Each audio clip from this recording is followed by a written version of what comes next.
This video assumes you've obtained all achievements before update 9.84. If you don't have all of them, don't worry, I'll explain any requirements you'll need. We'll also go over only the most important unlocks and the non-simple ones. In other words, any achievements I don't go over should be self-explanatory in how to obtain them. Let's get started. To unlock challenge mode, complete a playthrough without resting. From what I've gathered, you just have to avoid resting at the home sublocation located on the map of normal town mysteries. Just make it easier on yourself and do a skeptic run. I did a Harbinger run, but I'm sure difficulty doesn't matter. If it does, well, you know what to do. To unlock Ayaka as a playable character, you need to have 5 curses on you at the same time. It shouldn't matter if any of them are the same. I recommend grabbing 3 curses from the Witch's Tree if you have it unlocked. To unlock the Witch's Tree, you need to obtain 30 achievements. Whether you have the Witch's Tree or not, I recommend trying to unlock Ayaka while you're unlocking backstories that I'll be talking about later in this video. In the course of a normal run, there are several ways to force curses on yourself. Eat the lump of flesh item, eat the long pig steak item, some events will penalize or give you curses outright, and other ways. You'll eventually have 5 curses or more. You might as well try and unlock Ayaka while completing new backstories.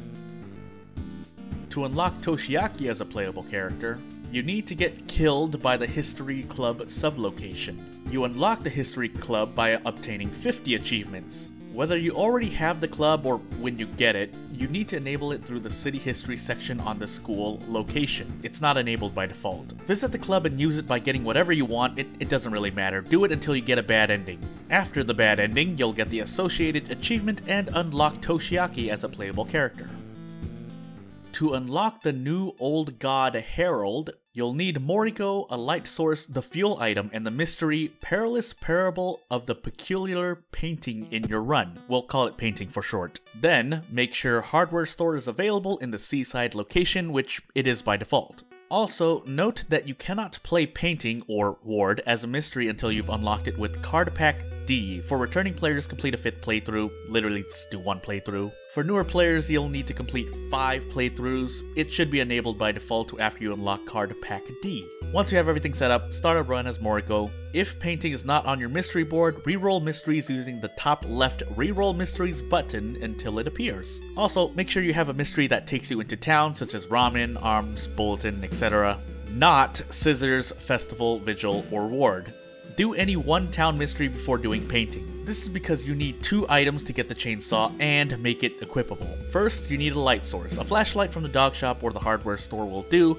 The heavy-duty flashlight and torch will also work. Second, you need to buy fuel from the hardware store for 3 funds. I recommend enabling Witch Tree to help you get the funds needed. Once you have the fuel item and are in Painting, follow Amy around until the warehouse location is available during the mystery on the bottom part of the map. Choose the rightmost option in the event that appears. The light source doesn't need to be equipped and you'll get the chainsaw. Go to the fuel item in your inventory and use it while the chainsaw is also in your inventory, because if your inventory is full when you get the chainsaw, it might go to your storage and that doesn't work. Now you have an equipable chainsaw. Might as well use it on the boss of Painting, but any enemy will work. Once you defeat an enemy with the chainsaw, you'll unlock the new old god Herald. I recommend you do this while unlocking backstories as well, like I said earlier. The backstories I'll be talking about in 3 seconds. So the backstories will unlock each other in a chain, starting from unlocking the Scar's backstory. To unlock the Scar's backstory, beat a run on the Knight Errant backstory. To unlock the Curious Birthmark backstory, beat a run on the Scar's backstory, you get the point. At the end of this chain of unlocking backstories, when you complete a run with the Fatalist backstory, you'll unlock Uchida, an ally. At the time of this video, he's bugged, but he's there.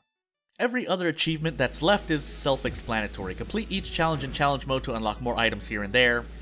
Actually, that should be it. Everything else will probably be addressed in hotfixes or future updates. I'll be doing self-made challenges or series in World of Horror. If you want to support me long-term, subscribe to my channel. You can also support me directly through Patreon, which is linked in the description below. Otherwise, comment and I'll try to reply if you have questions, or maybe you just want to talk, and like this video if you want. I won't take up any more of your time. Jared NMML, out.